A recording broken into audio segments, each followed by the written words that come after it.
This week, we look at the tiny farm town of Epping, New Hampshire, where a woman repeatedly lured unsuspecting men into her web. Welcome to Small Town Murder.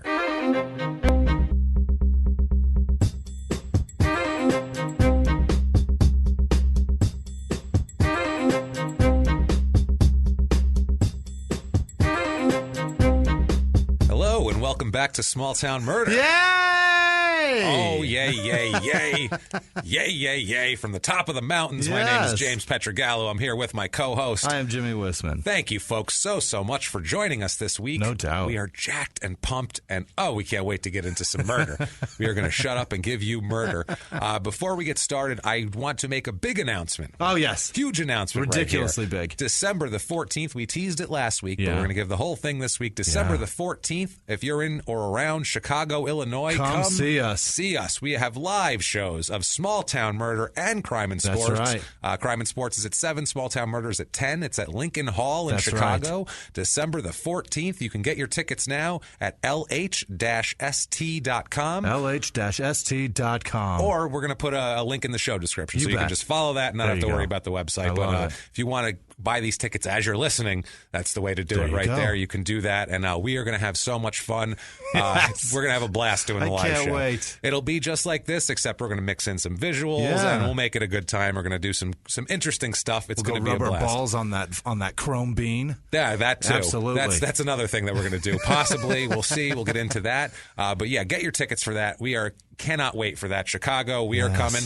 Also, thank you guys for your iTunes reviews this week. My God. You guys have just, I swear, we can't express to you how thankful we are to you guys. We really can't. It's. I hate to use the word because it sounds douchey when people say it, but it's very humbling when people are nice to you and you're like, oh, I don't even know. I don't know what to do with that. There's Neither a does joke Jimmy. about that somewhere that it's not you're humble, using but that it's entirely opposite. It's wrong. Of what it it's is. what it is, but it is though because That's I Greg feel Giraldo like that did it. Yeah, but it feels like I don't know. It makes me.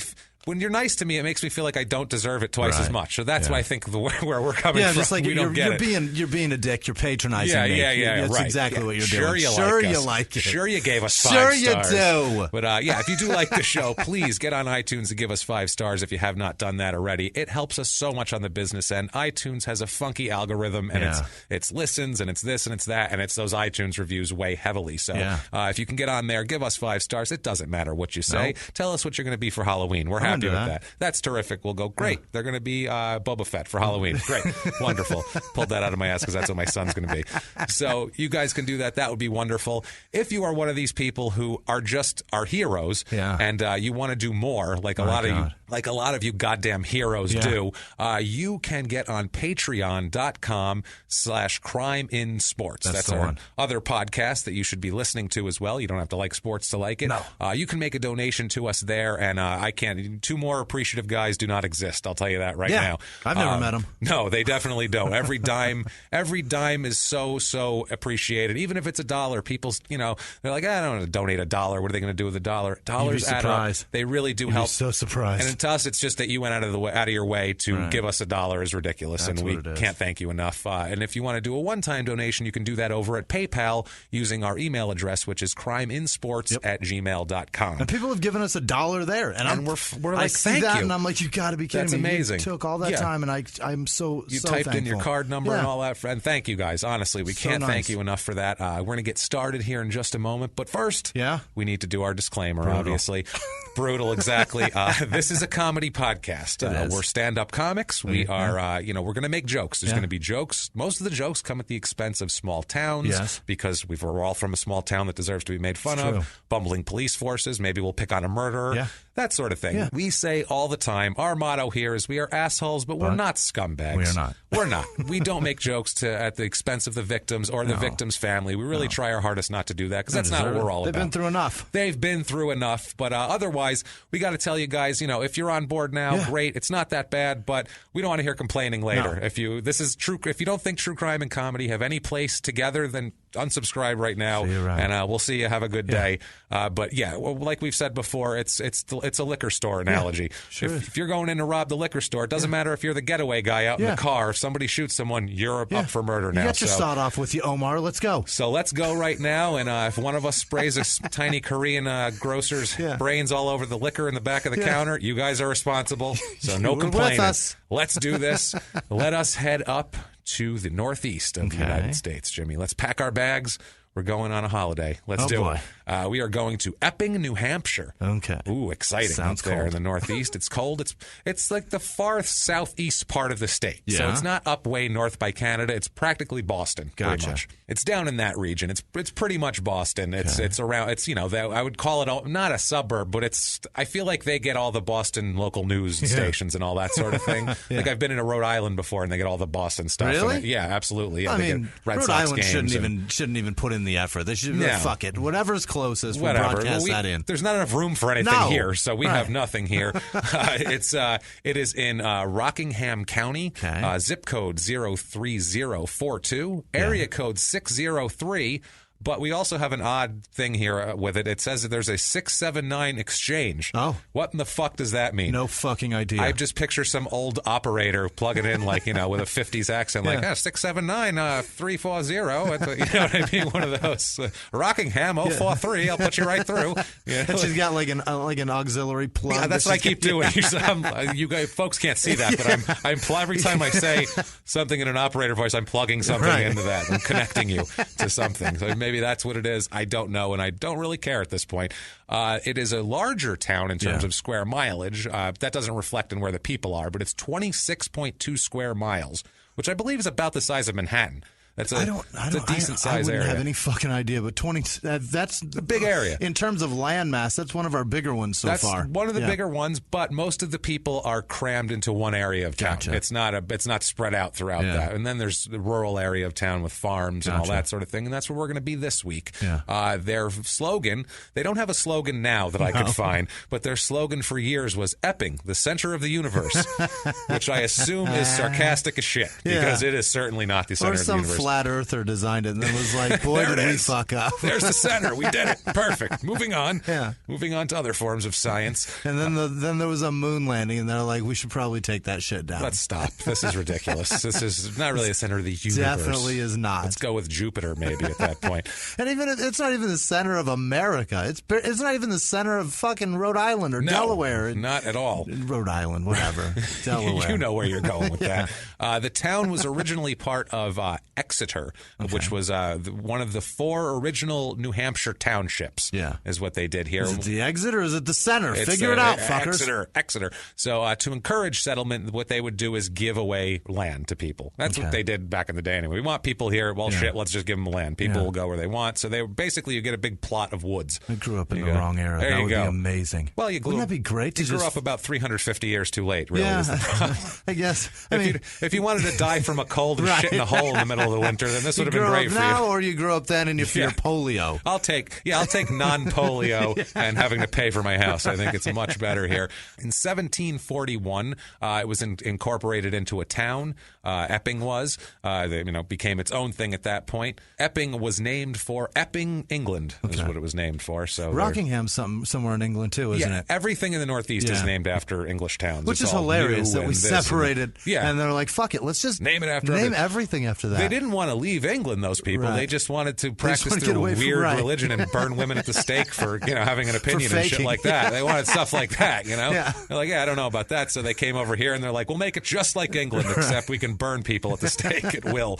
That sort of thing here. Now, following the American Revolution, a lot of this town's residents moved to Monmouth, Maine, because a general up there was offering free land to his soldiers. So they were like, well, that's more free land. We'll go up there. So it was that sort of thing. Just chasing the land fire sales. That's great. That's what people did. And then they went out. Why do you think there's people in Oklahoma, for Christ's sake? You think they'd be sitting there waiting for the next tornado to come if nobody gave their ancestors land a shitload long ago?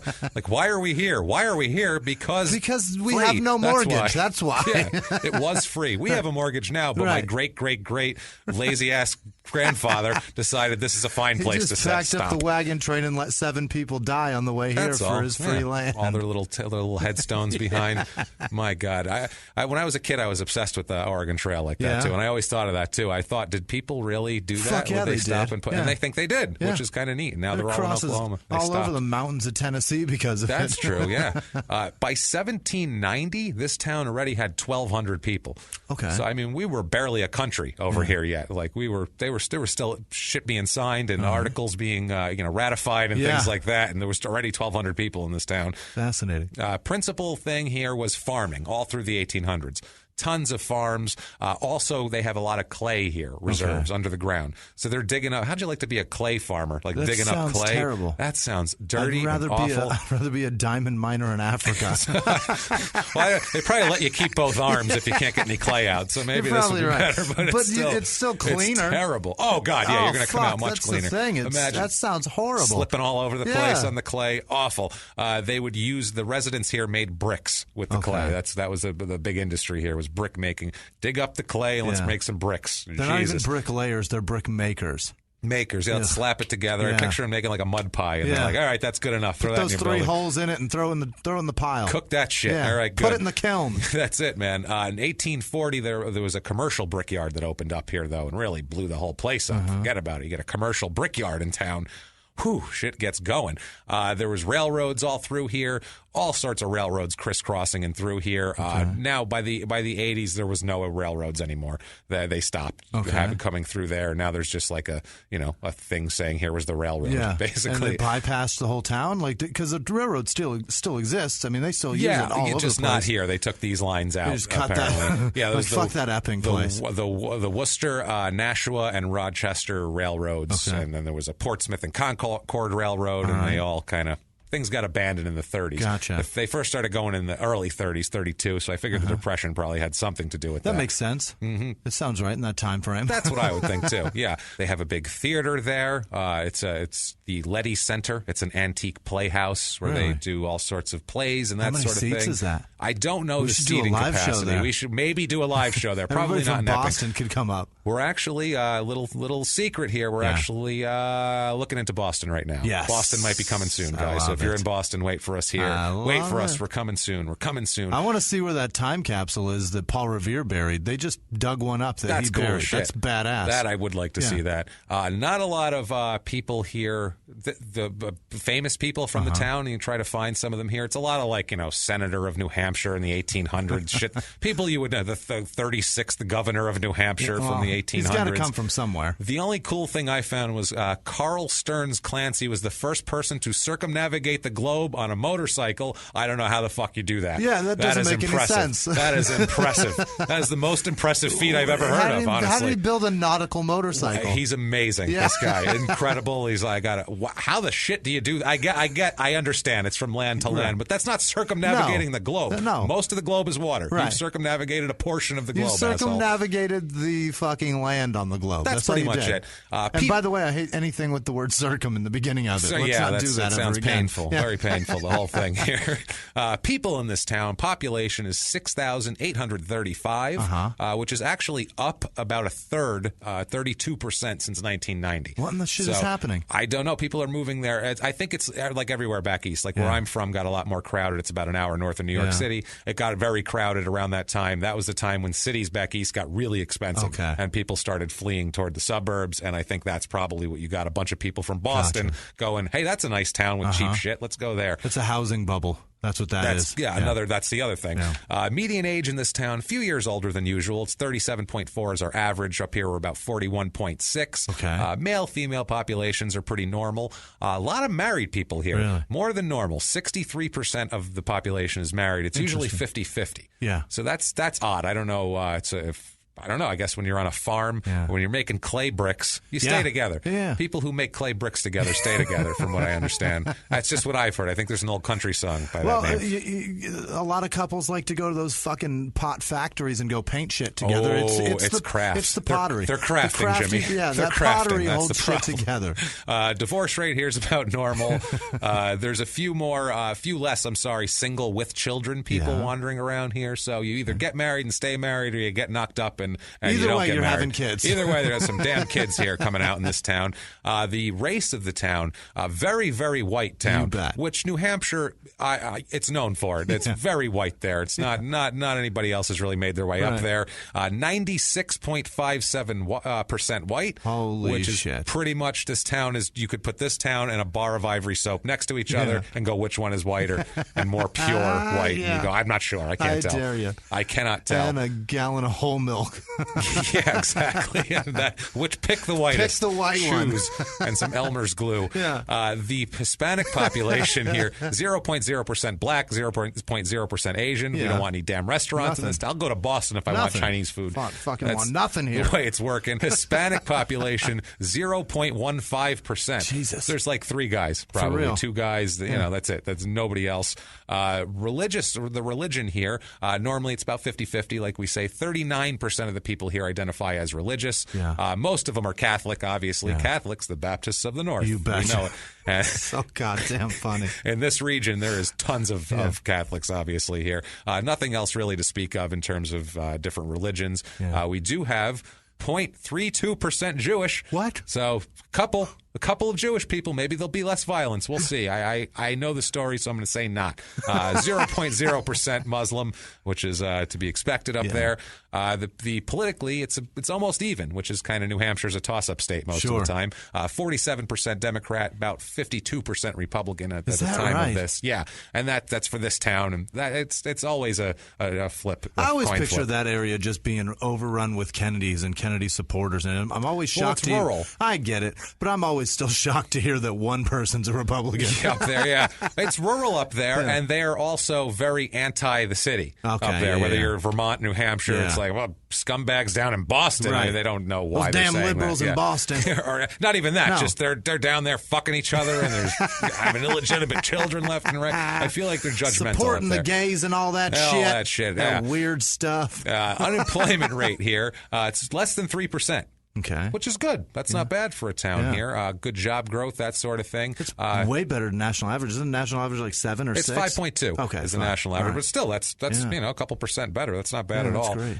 Unemployment rate isn't everything, but it gives you a general overview. Median household income, this is a better indicator here of prosperity, is $77,321. Thriving like crazy. That's almost $25,000 higher than the national average. That's money. So that's not bad. They're doing well up there. A lot of jobs, more than about twice the amount of like management, business, finance jobs as usual there as average. A lot of that art and media, design, entertainment, that sort of thing. A lot. So feels like maybe some of these companies moved out of Boston and they have put a media company up in a lower rent area. Taxes, that sort of thing. all that shit. Absolutely. Yeah. New Hampshire's very low on taxes. Also, as a matter of fact, I believe that there is no sales or income tax. I believe in New Hampshire. If How I'm the not hell mistaken. do they figure that out? If I'm not because there's nobody there. You live on a fucking farm. Yeah, but I get that. But where do they get the fucking money? From the federal government, I would imagine. Okay, I guess property tax? Like that. And there's got to be some sort of... There has to be something, because there are schools and things like that. Yeah, they got roads, granted. Even if they're dirt, they got to fucking grade them. Cost of living here is a little higher than usual. We say 100 is the normal, that's par, average. Here, 125 is the cost of living. Okay. A little That's high. steep. That's a little steep here. Everything's a little higher. Groceries, healthcare, utilities are 150, so that's high up there. Housing, though, 130 out of 100. Wow. So high on the housing here. That's fucking crazy. It is. Median home cost there is $241,000. My God. In the rest of the country, it's $185,000. That's so much money. That's a lot for a house. Looking for your $250,000 for an average house. An average house, and it's about 65% of the houses there are between $150,000 and $300,000. So that's the range where you're looking here. And if you are looking, in fact, to move to Epping, New Hampshire, we have something for you. We have the Epping, New Hampshire Real Estate Report, baby. My favorite. Let's do it. We have a 2-bedroom apartment here, about $1,010 a month, that's which average, is right about that's just like $30 less than the average. I found a 2-bedroom, 2-bath, 1,530 square foot house for $224,900. Okay. Not that great of a house, too. It's a pretty small looking. It's 1,500 square feet, but it doesn't look great from the outside. I found a 3-bedroom, 2-bath, a little nicer looking from the outside. 1,600 square feet for $269,000. And I found a 3-bedroom, 3-bath, 2,100 square foot house. Very nice house. That's a house. It's beautiful looking, too. Yeah. It's a real nice house, nice yard, $410,000. Fucking what? So buckle up in here. a farming community. Like, I've seen that Shark Tank where the guy makes like those tree teepee things. Yeah. And they're like, how much do you sell them for? He's like, I make them for $1. I sell them for $3 or whatever. It's 70 cents. I sell them for $1. Whatever. He makes very little profit on them is the point. And they're like, why don't you sell them for like $5? And he's like, these are farmers, and like he loses his shit for like even the suggestion of taking money from farmers. If a farmer can afford a $460,000 house, jack your prices up on shit. I feel like there's not a lot of farmers left around here, Jimmy. I feel like these quote farmhouses are probably mostly wealthy people from the city who want quiet, who move from Boston, or just people who work in have a good job in Boston. They work somewhere because Boston has good salaries and it's crazy expensive to live there. Also, too, Steve Jobs has that's a bad example. He's dead. Oprah has several houses around this country. She may have one in Epping. You never know. That's the most expensive house there, and she's never there. And maybe while she's there, she participates in the things to do in Epping. This is great. Epping has 2 annual parades. Okay. It is the Christmas parade and the Memorial Parade. It's the Memorial Parade, exactly what you'd expect. Youth sports Memorial teams. Day? The Memorial Day parade. Scouts, Boy Scouts, high school marching bands, the fire department, and Christmas parade, a little different here. A little different. A few fire trucks, police cars, and they go around town with Santa and the elves. Oh, boy. I don't know if they bring in real dwarves or not. We're not sure. Better. They bring in real little people or how they work this, but if this town's worth a shit, they bring in fucking dwarves. I guarantee you, Santa Claus, was it Santa Claus, Georgia? Was it Georgia? Santa Claus, Georgia, yeah. I guarantee they bring him in. Yeah, they bring him in. Yeah, maybe they do a little tour. Maybe that's it. Maybe they're like comics or something. Around. All right, now we're up in New Hampshire next. Are y'all booked on the 23rd? Yeah, we're booked. Sorry, we got a big gig in New Hampshire. So they have Santa, and they throw candy to the kids who are outside. Perfect. So if you're outside freezing your ass off in the middle of December in New Hampshire, maybe a dwarf will throw some candy at you. That sounds terrific. Drill you in the frozen nose with a candy cane. Can't wait. Crime rates in this town, what we're interested in here. Yeah. The nitty, the gritty, the crime. Sure. Property crime is actually a little lower than the national average here. And violent crime, murder, rape, robbery, assault, is right at national average. So you are just as likely to be murdered, raped, robbed, or assaulted, or assaulted here as anywhere else in the country. So that's not bad. It's not high anything or anything like that. But let's talk about some murder, shall we? Let's shut up and give you murder. Here we go. We're going to discuss a case this week that I've actually seen a couple other places. Now, normally we do, what we'll do is, I don't want to do anything that other people do. So I'll look and I'll scour, and if I see another podcast has done it or anything, even if it's a little thing on it, I'm like, well, that's out. Because you're telling me you treat this podcast like your comedy, James? Oh, Jesus. Trying to be original. Google shit? Oh, my God. Why would you do that? Trying to be original and shit. This case, I have seen a couple of places like that, but they never cover it right. Okay. They never cover it right. And that's the thing. It's like, why are we not going to do a really good case that people would be interested in? Sure. Because other people, there's a podcast on it that was literally 18 minutes long. Why, we just spend more waste time on the town we're in than that. And we're going to get so deep into the crime part. So I decided that with this one, I said, you know what? I don't give a shit if other people have done it. I'm not going to do that all the time, but this is an interesting case. It's in a goddamn small town. It's in our wheelhouse, and no one has covered it right. Fantastic. So we're going to do it our way. I don't care what anyone else has done. We'll give this justice. Let's do this. Let's give somebody justice. Let's talk about a young woman, shall we? Let's talk about Sheila Labar. Okay. Let us talk about her quickly. She's born July 4th. 1958. Okay. Oh, an Independence baby. You betcha. Her nickname. She was the fucking gleam in somebody's eye. Oh, yeah. Somebody was so happy. So happy. The next day they dressed her Memorial up. Day parade is coming up, or did it just pass? It just passed. It's the 4th of July. It went bad. Memorial is in May, right? Yeah. And it's Labor May. Day is in September? September, yeah. Okay. I mix them They're easy to get mixed up, those two. Because who gives a shit? One's at the beginning, one's at the end of the summer. Right. But yeah, she because of her birth date, they call her the firecracker. Oh, Jesus. So that's that right there. That's what you want to be, the firecracker. So she grows up in Fort Payne, Alabama. Okay. So, Fort Payne, Alabama, 4th of July. I mean, they were just, they were super patriotic over that. Well, half the town was patriotic and half the town tried to wrap her in a Confederate flag instead. And they said, no, wait, she's born on the 4th of July. What are you doing? She is the youngest of 6 children. Okay. I don't know if anybody out there has ever known anybody who's had a large family and they're the youngest of many siblings, but most of the time they're an asshole. Usually, a lot of the time they can be a little bit selfish if you're the youngest, depending on how young.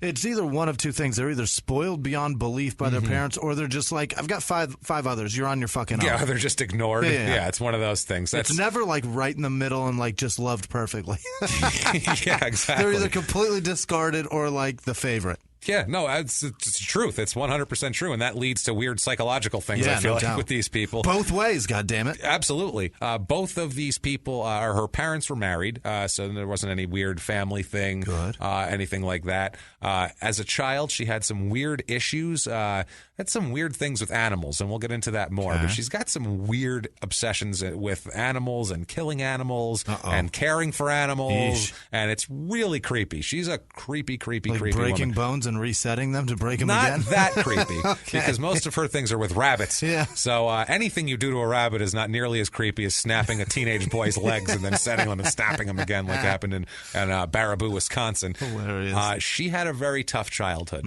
Sheila, though. This is terrible, and this shouldn't happen to anybody, obviously. No. From what I understand, there's rumors of incidents of her being a very small child, an infant, and having some form of physical or sexual abuse at that point. And then there's a documented case of 6 years old, when she's 6 years old, of her father being drunk and sexually assaulting her. Jesus at 6 Christ. Years old. How could you? What a fucking monster. That's a monster right there. Horrible. And what you do when you do that is you're making other monsters. Yeah, she's ruined forever. You're ruining someone's psyche, or they go the other way and become either one. Either way, you're screwing this person up. She's never going to have drunk sex ever. That's the worst. No, any sort of booze on a dude's breath, and you just want to kill him. We'll talk about that. Okay. I don't think it keeps her away from it, but it gives her certain emotions that are not safe for those around her. So this definitely screwed her up a little bit here. For sure. As I would imagine would here. She has an incident when she is young. Her father hit her in the head with a metal can of antifreeze. He did what? And knocked her out, apparently, and caused a little bit of loopiness in the old brain there, as you might imagine, I guess, here. So. Also, too, there's rumor that a family friend of her father's also had some inappropriate relations with her, we'll say. I don't know the best way to put that, but he fucking diddled her, we'll say. So as this a child, poor, she's already warped. It's horrible. She also, she at one point slipped and hit her head in a doorway and knocked herself out. So she's had a few head injuries, too, which does not help any of this. If you add head injuries to this cocktail, this shit is getting dangerous with the head injuries here. Her father was like a highway worker. You know what I mean? Like, oh, man. Like a construction worker? Yeah, just what part of the highway road crew. So, I mean, whatever. He's holding Striper the sign. / salter. Who knows? He's coming home after a hot day in the Alabama sun, getting shit-faced and looking for somebody to take it out on, I feel like, here.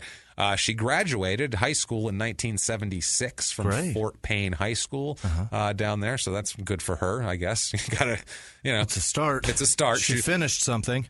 And for her, she's probably like, thank God I can get out of this fucking house now, getting, no doubt. Molested and hit with antifreeze cans here. From there, she doesn't go to college or anything like that. She kind of dives right into the workforce, as you could say. Like I said, she's trying to get out of her house. It's never been more obvious. Sure. She works at a motel for a while. A motel in a small town, and that's depressing. Then she's an assistant administrator at a nursing home, which is better, but probably more depressing, though. People dropping dead. Oh, where's Mrs. Jenkins? She's like, oh, okay, never mind. She's not coming back. Oh boy. Oh boy. Okay, here. But there's rumors of her killing a dog when she was a kid too, doing weird shit to fish, Jesus, like cutting them up in weird ways while they're alive that they don't need to be, and also rabbits. I mean, I've cut a fish while it was still alive. Well, yeah, because you're gutting it. But no, she's like doing it for fun. Shit fresh. Yeah, no, she's doing weird. She's doing that to a goldfish, not a trout. It's not. Yeah, she's not saying this is going to be delicious wrapped in some tinfoil with butter and lemon and some rosemary and roasted over the fire. Oh, I'm so hungry now. That sounds delicious, by the way. But no, she's not doing any of that shit at all.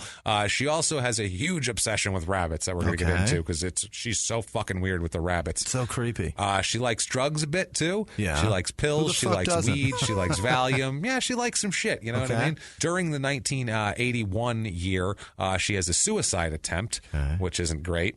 She tries to kill herself. I'm not sure exactly how she tried to kill herself, but she attempts suicide and ends up staying in a mental institution for 30 days to, kind of figure that out. As that, I mean, as you should probably do right. if you're It was trying. obviously reported because that's where it usually goes. Yeah, she was definitely going for results, I feel like. And so they were like... She was trying. Yeah, they were like, okay, let's not do this. But she gets out of the mental institution, and, you're very stable when you first get out of the mental institution. I can imagine you're ready to make major life decisions, right? Yeah. That's what definitely, it is. definitely on the good foot. Yeah. Jumping out of there going, now I'm back to work. Anybody got a mortgage I could sign for? Any kind of long-term commitments I could make? Something like that? Is that possible for me to have? Somebody help me plan out these next 8 months. Anybody want to maybe marry me? Yeah. That's what she finds. No way. Yes, she does. She marries a man named John Baxter in New Year's Eve, 1981. How the fuck did she meet him? I don't know, but it didn't last very long. While married to this John Baxter, the first guy here, in 6 weeks of marriage, she filed for divorce, but he was the one angry about it because after only 6 weeks, he discovered here that Sheila had been locking his little girl up in a small room while he was at work all day. No. Locking his little girl up. Yeah. Not great. You can't do that. In 6 weeks of marriage, she's already doing that shit? By Valentine's Day, they were not together anymore, and then she's filing for divorce later on. So she's really got mental problems here. Can you imagine, though, as a dude, like... He's got to feel great that he didn't have to buy her Valentine's Day gift. Yeah, all right, later. Yeah, exactly. She rubs her little head, ruffles his daughter's little hair, goes, "Thanks, little girl. Yeah, you got me out of something here." Thanks, Brianna. We're going to be great pals. Jesus Christ. Daddy's going to love you forever. Later on, the little girl that she's stuck in the room here, we have a quote from her about this. Yeah. She said, quote, "The marriage didn't last very long because as soon as the truth came out about how I was being treated, he ran her off." Good for him. So good for him, exactly. Good Jesus Christ. Good dad. Before a year is up by December 14th, 1982, which is less than a year, she files for divorce from Baxter. So she couldn't even make it a whole year with him. And who knows after what she went through with her father, who knows what kind of piece of shit this guy was. Yeah.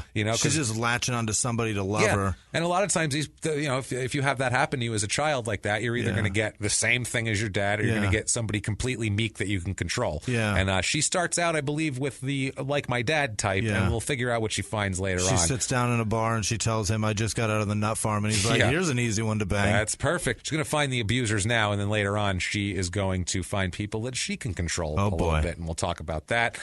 She gets married again to a guy named Ronnie Jennings. Yeah. She's with him. That doesn't last long, and there's no real... We don't know if she was officially married to him or not. Okay. But there's different accounts of marriage and not marriage, but I couldn't find legal documents on this one. Yeah. Anything on record. 1985, she has a relationship with a guy named Sam Billiams. Okay. So, she's just kind of bouncing around. She's 26 at this point. She's just looking for... She's seeing what it's like out there. Yeah, you're out there. Living you got to do it. Yeah, you're living your life, finding people, hoping to find someone to be with. Yeah, as somebody that's been manipulated, she's looking for a semblance of normalcy, and then she's realizing after being in these manipulative relationships, she doesn't like being manipulated.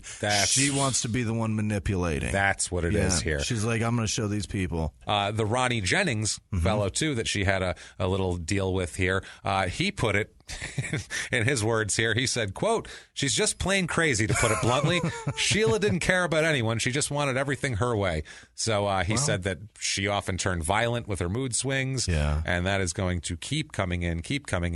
Hey, fellas, she was in a nut farm. I mean, what do you expect? What do you expect? Well, men are so stupid. We're like, we like that. We like a little crazy. I like crazy. No, you don't want crazy. But I've heard you say that before. I like a little crazy. No. Not that crazy. Not this crazy. I like crazy, but not that fucking crazy. Men not stop like tearing her own crazy. hair out while she watches daytime TV. This isn't like... That's lunacy. This isn't like romantic comedy. She's got like a little bit of a quirk to her. Right. And she'll dance on a table and sing along to Phil Collins. This is some weird shit she's got going on here. I kind of like a little bit of crazy, like in Wedding Crashers, the one that's jerking off Vince Vaughn under the table. Yeah. That's fun crazy. That's fun. Yeah, this that's crazy this is not good like here. Punching herself in the face crazy. Well, this is Ronnie Jennings would lay awake all night afraid that she would kill him with scissors or a knife. So that's this kind of crazy. Her mom, his mother, Catherine Jennings, said, quote, "She was very, very, very smart, but she was very, very, very mean also."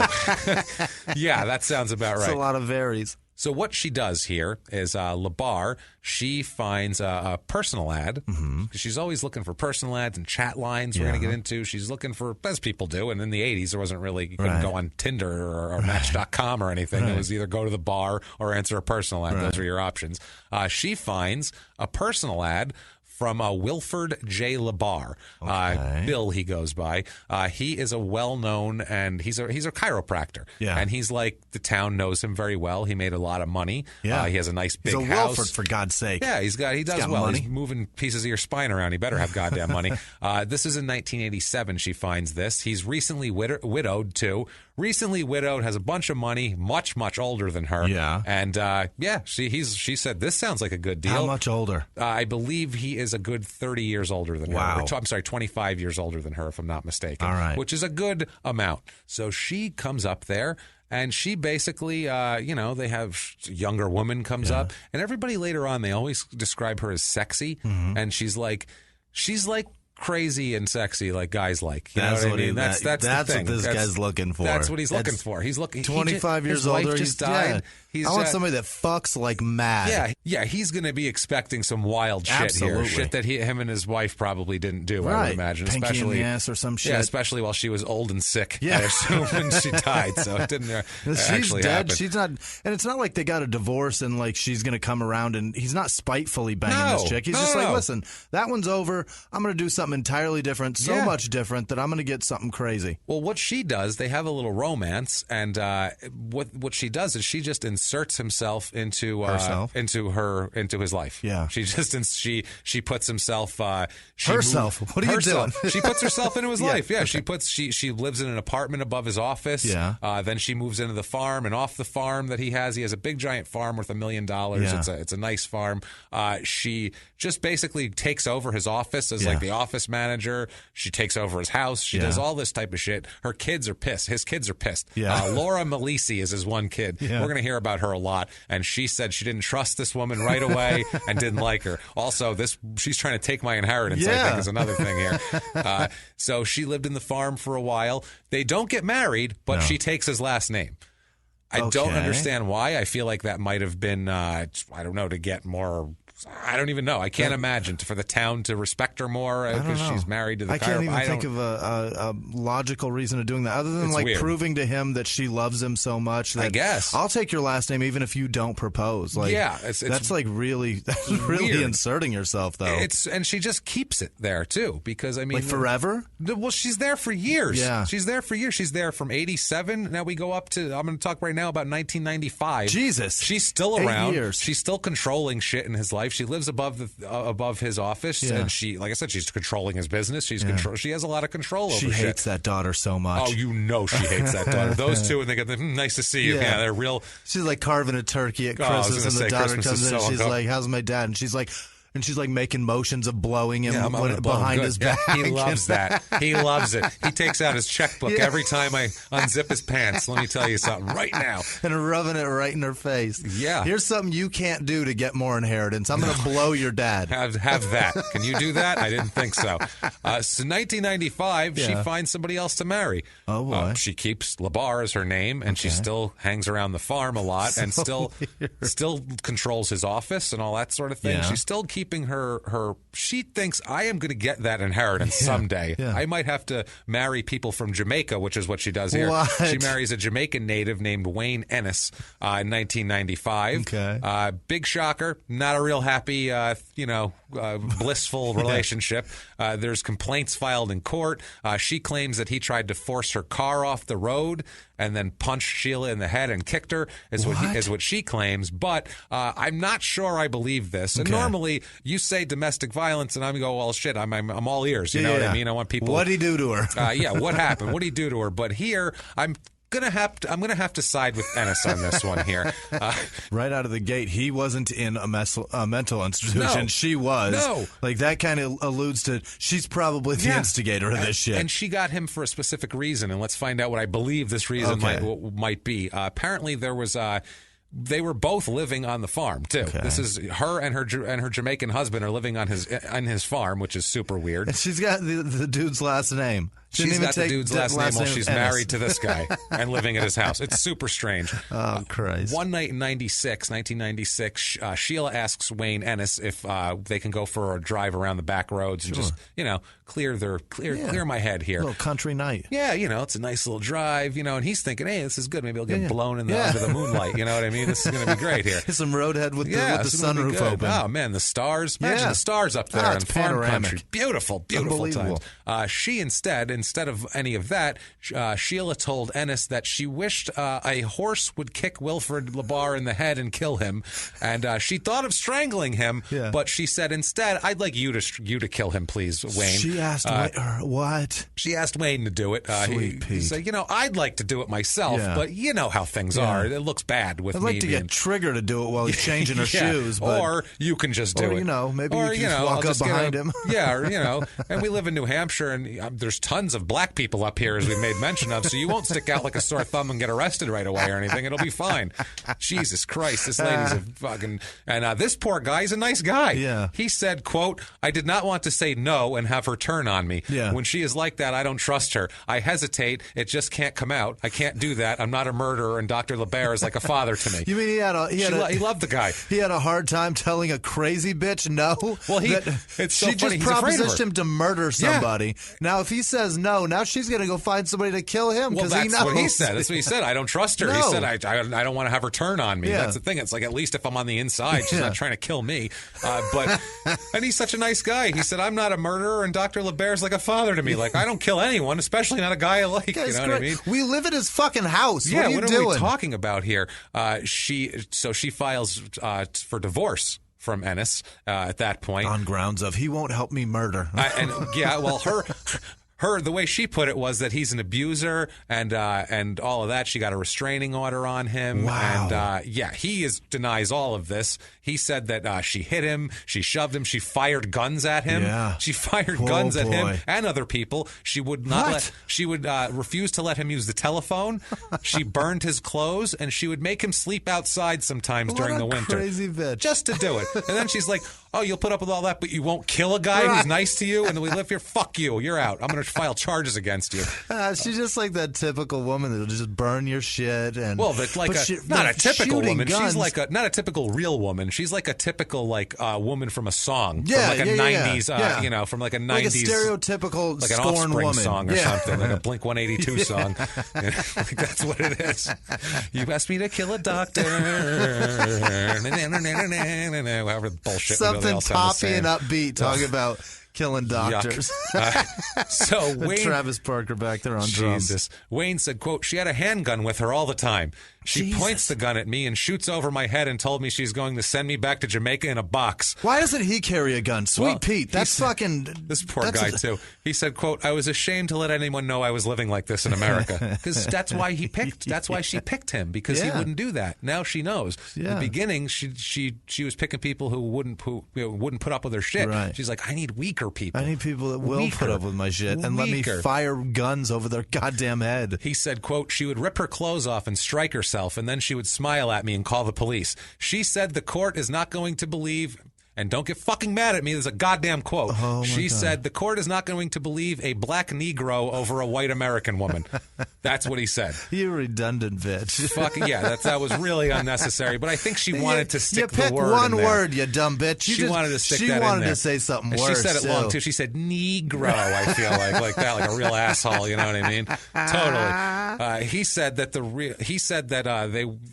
real reason they got divorced is because he caught her with another guy. All of that doesn't cause it, but he's like, now you can't cheat on me too on top of this shit. I picture her not stopping either in the middle when he walks in and sees her riding some other dude. He's like, oh man. He's like, what are you doing? And she's like, I'm almost done. She just keeps going. But this is how nice Wilfred LeBar is. Yeah. He says, Dr. LeBar here says that well, first of all, Ennis says he keeps coming back because he didn't really have anywhere to go, so he kept coming back despite all of this. One time, Dr. LeBar told Ennis here that Sheila is crazy and she's going to kill you. So he gave, Dr. LeBaire gave Ennis money and took him to the bus station. Jesus. Said, get the fuck out of here, dude. This is too dangerous for you. He ended up getting deported, Ennis, in 2002 for overstaying his work permit. And they're going to want to talk to him later, though. Yeah. They deported him and he's back to barbecuing chicken on a fucking grocery cart. Jerk chicken, yeah, grocery cart jerk chicken, like we say from the Trevor Burbick episode of Crime and Sports. You should listen to that. So gross. Shopping cart jerk chicken, baby. I'm sure it's delicious. So at this whole time now, through all of this, she's doing everything. She's living on the farm still. Okay. So I mean, this Dr. LeBaire here, he knows what he's dealing with. Yeah. Because she has gone crazy on him, and he knows she's so dangerous that he tells a man, she's going to kill you. Yeah. Let me give you money and take you out of town, right. like you're Vito Corleone and getting taken out of Sicily or something. What the fuck is going on? And he's going to bed every night going, why did I fuck her? Why did I do that? What am I doing? That's the thing. Oh, at one point she chases him with a gun. Jesus. She chases Dr. LeBaire with a gun too. This sounds familiar. This is what she does here. It's fucking nuts. This whole you could say nuts. I think pretty easily on this one. I hate to turn it any gun talk, but this is the exact person you don't want. No, with you don't want her gun. having a gun. When they're talking about, you don't want her having. They're talking a gun about common sense gun laws. Like this is the person. Keep it out of this bitch. How do you keep it out of her hands? I don't know. What do you say? Look in her eyes and go, I see a lot of crazy. You've been there. in a fucking mental hospital. No gun for you for 30 days, 10 years, 20 years before that. How do you even know that? That's good enough for not me. On the record. How would you find it, though? I don't know. That's the problem. There's no way to keep it out of her hands. She doesn't deserve it, though. So she does not deserve a gun at all. She doesn't deserve a lot. But she's so crazy that at this point, like I said, she's really taking over the farm. She's taking over everything. The daughter of Dr. LeBaire's daughter, Laura Malisi, went to court and got a restraining order to keep her away from the father. That was granted, but it was only for a year. It's fucking nuts here. Now, at this point, too, in the late 90s, she's dating a guy named James Brackett, dating a guy here. And in 1998, she's charged with second-degree assault because she stabbed him in the head with a pair of scissors. What the fuck? Stabbed him in the head with a pair of scissors. The case ended up being dropped. Yeah. The police ended up saying it was just a lover's quarrel. Oh, boy. These things happen. These things happen. If he stabbed her in the head, do you think it would have been a lover's quarrel? I've argued with a lot of women. Well, never once pulled out a goddamn pair of scissors. No, good God, you don't pull out scissors and stab somebody in the fucking head here. So this is she is out there, I would say, the easiest way. Year 2000, Dr. LeBaire dies. He dies suddenly of a heart attack, which... I mean, that'll happen to an older guy, but it's still shady when she's around. Yeah, no doubt. Because there's all sorts of chemicals and shit on farms that who knows what she put in his coffee. You know what I mean? Induce heart attacks. I'm telling you, dude. Yeah, I wouldn't put anything past this woman at all when it comes to that. What happens here, strange though, is he leaves her. I don't know how she forced him into this, but he leaves her his entire estate. Everything. Oh, boy. Everything. Laura's going to have a problem with that. Oh, you bet your ass. This includes the office in Hampton, his chiropractic office, 2 properties in Somersworth, the Portsmouth house also. So that's how many properties. And the 115-acre horse farm in Epping, which is worth $1 million at the time. But the chiropractic office doesn't mean shit to her. Why does she want that when she's not a goddamn chiropractor? Because she can sell it now. That's a good why. point. The whole estate's worth about $2 million. Jesus. So there you go. That's a lot to do there. Laura Malisi is, apoplectic would be the best word for it. I don't think pissed quite covers it. I think her hair had burst into flames and lasers shot from her eyes, I believe is what happened here. Yeah, upon hearing the news, for sure, because at some point she has to assume that Dad's going to take care of her in his death, and then he dies, and all of a sudden... you don't want her to have it, of anybody. God, I mean, even if he gave it to charity, at least it's not a psychopath that happened to my to kill him. My wife's family, her grandmother died, and... Her grandmother's nephew from the other side of the family found out she was in the hospital sick, and he drove down and stayed with her all the time. for 2 weeks and had her change everything to benefit just him. $2 million. That shit all happens for him. all the time. Scumbag. All the time. It's People so are common. vile, man. They really are. Well, Laura Malisi's pissed. She's telling everyone she knows that she it was extortion and threats, and she's saying she obviously threatened my father. Yeah, I would have got you health insurance with that shit. Goddamn, that would have been fantastic. Just to get you a little angry too. I fucking need some. You trust had a stake in that. I do. Yeah, come December 14th to Chicago and put some money in my pocket for a live show. Get a goddamn health insurance. So get some health insurance out of this. Maybe I'll get it for Christmas. So that'd be nice. That would be nice. So at this point, she stays on the farm. It's her farm now. She's living the luxury life. Do the elves build some Blue Cross Blue Shield? That'd be nice. I don't think they do. Maybe they can throw it to me from the top of a parade float with that minimum, some like a shrine or a Santa Claus, something. Take whatever. So. She's hanging out here. She's doing well now. Now she's got all the money, the farm, the whole deal. Now life is good here. So what does she do? She starts getting into her passions. You know what I mean? Everybody has passions. You figure maybe, she's going to become do watercolors. Who knows? Maybe she's going to do crafting. Yeah. Maybe she's going to start building things. Who knows what people's her hobbies are? Yeah. Hers are harassing the police constantly. That's what she likes to do. The Epping Police Department has a record of more than 100 calls from her. What? 100 fucking calls calling from her. To ask the time of day? No, never. They're all complaints. Now, What? if someone calls the police station in a small town twice in a month, they're crazy. All the cops are like, this pain in the ass crazy this woman bitch. Again. 100 times? Holy shit. They must have just said, just stay by her house. Yeah. She'll be calling soon. That's where the rookie goes. Yeah, send him out there. And this'll indoctrinate him quick into the force because she would do everything. She would she would fax them. She'd write letters. She's faxing the She's police. faxing the police. She's writing letters. She shows up to complain. I didn't even know that was an option. Neither did I. She shows up to complain in person. Hi, guys. Just want to level a complaint. She would complain about her neighbors across the road and say that there was domestic violence going on over there. She would do. She's awful. Complain about other neighbors. Complain about this. Complain about the town. She also liked when they came to her house because she said she liked it when hunky police officers came out. Oh boy! She thought that was pretty good. She was. She wanted guys coming out and give her something to rub too. When they'd come over, I don't think they're rubbing. They're probably just like, Jesus. No, she's rubbing when they leave. Well, not even when they leave. She would come over, and they all said they'd find her in various stages of undress. Get out of here. She would be just with her robe open or topless or whatever, and then would also then give sexual innuendo and you like this, you like that. She's an issue, and they would be like, nope, we got to go now. And then other times she'd just be ranting and raving and acting like a lunatic. So she might have her tits out. She might throw a frying pan at you. We have no fucking idea. Go on, rookie. If she's got her tits out and a fucking pair of scissors, run. God, if you see scissors, get the shit out of there. They didn't want to deal with her. So time anybody said anything, they would just be, like, oh, Jesus Christ. So that's how she kind of got away with things, too, is because they didn't want to deal with her. And the James Brackett guy, in addition to stabbing him in the head around this time, she tries to run him over with her car, too. He complains about that. She also shot a gun at him. He complained about that, obviously. She is a terrible murderer, She's a terrible shot. I feel like she's trying to control them. Terrible shot, terrible driver, terrible stabber. Well, she didn't want to. She wanted to control them more than anything here. So now she's on the farm, and there is just, all the neighbors say there is just guys in and out and in and out and in and out of there. She is pulling them in from all sides. Jesus. She gets on chat lines a lot at this point. Yeah. Like, dating chat lines. Yeah, like the numbers that you call? Yes, she's doing that a lot. So she's just meeting anyone she can. I'm just, whatever. You ever do those? No, God, You never tried that? Fuck no. Can you imagine me on the fucking phone with somebody? I can, actually. I would fucking watch that YouTube video of you just dialing. Me shaking my head and being like, what the fuck is wrong with you people? I have no patience for people at all. None. When I was single way back in the day, even to get laid, I have no patience. I'm not putting up with your bullshit so I can fuck you. It's not happening. I don't care. I don't need it that bad. I swear to God. That's so fucking funny, shaking your head. No, I could see that. That phone call would be, I want to make you do it. Jesus Christ. With Sarah understanding that there's nothing going further than that. But I want to see you talk to some crazy bitch because they're all crazy on those phone lines. I've done it when I was, 21.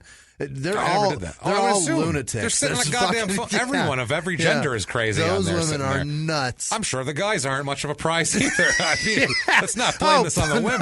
No. I'm just saying I didn't talk to the guys, so I wouldn't fucking know. That's true. Yeah, you wouldn't. But know I'm just saying the to. chicks on there, just like, what would your father say to you? Like, that's what you want to ask him every time. In 2004, she she finds a guy at a homeless shelter to take in. That's a good place. She's going from week to wait. Look how much she's we'll call it escalating, but it's like de-escalating mentally. She picks weaker and weaker and weaker an immigrant that she can get deported, an old man, an immigrant she can get deported, some guy she thought she could stab and run over with her car, and a bunch of other people. And now this guy is a homeless guy. The most desperate of all. The most desperate. He's there for about a year, and we'll talk about some things that happened. He's going to think he hit the fucking jackpot when she takes the clothes off and starts banging. Oh, that's what I mean. She was thought of as to him. He was a younger guy too. He was her age, but he thought of her as like just this sexy woman. And she would say, "Come stay at my house, and we'll have tons of sex." And on I have $1 million food. Farm, and he's homeless. So he's like, "This sounds great." Holy shit! I have hit the fucking jackpot, man. I mean, I know a lot of homeless people have a lot of mental issues, and they can't process like. They don't know what's a good situation and what's not. No. Even as a guy with a job and doing fairly well in life, if a woman of her caliber is asking me to come stay at her place and just fuck all the time, I'm assuming I'm about to die. Like, I think I'm about to be murdered because that's fucking lunacy. You should definitely think that, I would say. You've got $1 million at minimum at your disposal, and you want me? You're out of your fucking... For what? For real. For fucking fodder for some... For you want to know what are you going to put me into? You want to know what my ass tastes like? Is that what it is? I think so. At 425 degrees? My dick is ending up in the fridge. For that's sure. all I know. Absolutely. It's ending up in the butter tray. Toes in a blender and everything. So, we'll talk about toes later, actually. Oh, boy. There's some toes we're going to bring up later. But, terrific. It's horrible. And his parents were his stepfather. This is funny. His stepfather's like, I can understand why he liked her at first. He was like, she was fucking him like crazy. Yeah. The mother didn't like that though. His mother was like, I don't like this lady at all. The homeless guy's mom is like, no, get back out on the street. Get back on the street. It's better. Well, apparently all they did was do shitloads of drugs, and they were into like really weird sexual shit. Like eyes wide shut shit. No, not like that. Like real sadistic kind of weird shit. Oh boy, stuff like that. They're both into some weird shit. And I don't know if he's into some weird shit, but she is, and he's gonna goddamn participate while he's staying in that house. That's otherwise, when it's raining and he's dry, he's like, whatever, I'll do whatever you want. She would hit him in front of people. Oh, like boy. This Michael Deloge would hit him in front of people. The parents tried to get him out of there, and it didn't work. So what she does, because Michael Deloge's parents, are really trying to get him to leave. Yeah. So what she does is she forces Michael Deloge to make a video accusing his mother of abusing him as a child. That's a good way. That's how you do it. Yeah. It says he said in this video, quote, "I'm starting to remember things about the past. You really messed me up. You really messed me up." And he's forcing her to do it, or she's forcing him to do it. And she basically at that point she makes him cut off all communications with her, isolating him, from her family.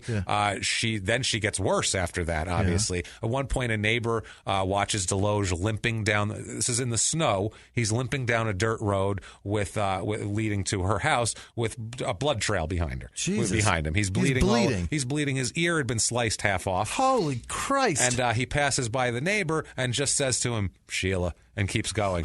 And the neighbor's like, yeah, obviously. I know. Another time, she stabbed him in the head with a pair of scissors. Fuck. I think she likes scissors, this lady. That's her weapon of choice. Yeah, she digs that, man. But still, she keeps coming back. He keeps coming back. The holdover, I guess, drugs, place to live. And drugs have drugs and sex for someone who's really into drugs and sex, and you're giving them both of those things and a warm place to stay. Yeah. You'll take a couple With stabbings. zero means to get either of those things on their own. Well, you could see somebody being like, well, I mean, maybe I can be cool. And you try to like rationalize how you can make it so she won't act like that towards you. And that's what people do in abusive relationships. Yeah. And then, that's the way granted, it's the same for either sex. Oh, but absolutely. That's how you for sure control a dude, because a guy's got like this whole prideful thing of I've got to be a protector, I've got to make money. I don't think this guy has that at all. But if you've got somebody that's willing to do all that shit for you, it's like, why have any drive to do anything? What's the point? Yeah. Exactly. So in the fall of 2005, Michael Deloge, who's 38 at this point, disappears. Gone. No one sees him, hears from him again. Really? Gone. Parents don't know where he is. She said, I don't know where the fuck he went. I don't know. He's homeless. He could be out there anyway. Yeah. What do I know? So that's took his scary dirty dick right on down the road. That's what he that's did. it, man. She said, go on down because she's looking for new people. Yeah. She's looking for new people, and more people come in and out and in and out. And then she meets in February of 2006, right before Valentine's Day. She meets someone on a singles chat line again. Yeah. She meets a guy named Kenneth County. Okay, Kenneth County is young. He's 24 years old, which is much younger than her. She can control him. And also, not to mention, he has the mental capacity of a 12-year-old. What the fuck? He has the, he's a 12-year-old mentally. He has a form of autism. I think that's what they thought it was then. I'm not sure now if he'd be on the spectrum or not. But he had basically like a 12-year-old mentality. And so very easily manipulated. Sure. Very easily manipulated by her. And God damn it, I'll tell you what, she manipulates the shit out of him. Right. They meet on Valentine's Day, 2006. Yep. They have sex in a car. Oh, so that's romantic. It's a fucking great first date. Oh, you know it, man. And right after that, right into the farmhouse he moves. Old Kenneth County, right in there. He never even went back to Massachusetts to get his personal shit from his parents' house. Really? She just said, no, you don't need it. I'll buy you what you need. You've Let's got go. your dick. That's all I need That's from all you. you need. His mother was super worried because he's not mentally, all the way there. Yeah. So she's worried. Her name's Carolyn Lodge. He used to call her every day and to check in, and he would see her pretty much always every day. But now he was just gone. And so Carolyn Lodge files two missing person reports about him. Would. As you would, yeah.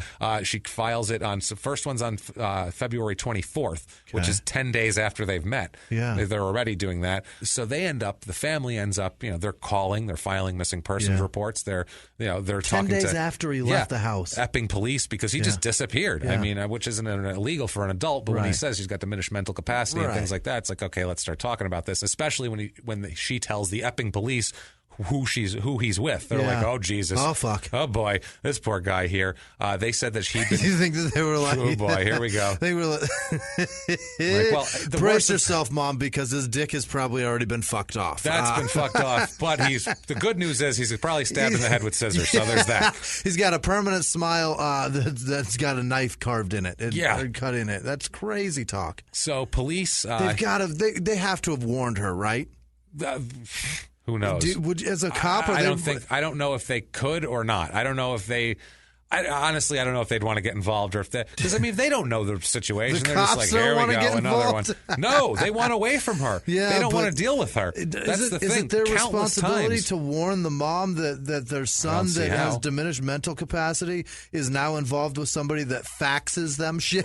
Well, he's 24. Bottom line is they don't. There's no way to control an adult doing what they do here. So they send out Sergeant Sean Gallagher here. He's dealt with her over 24 times, he said. So he's like, I'll fucking do it. I'll just go and see what the hell this crazy fucking lady has over here. So they go. They do. He's listed as a missing person county. So they show up at 1:00 in the afternoon. It's Gallagher and Detective Richard Coate. They go to check on County. There's a gate in front of her house. It's locked and it blocked the property from the road. They see, they look on, they see all the shit that's on there. There's also a fence with barbed wire, the whole deal.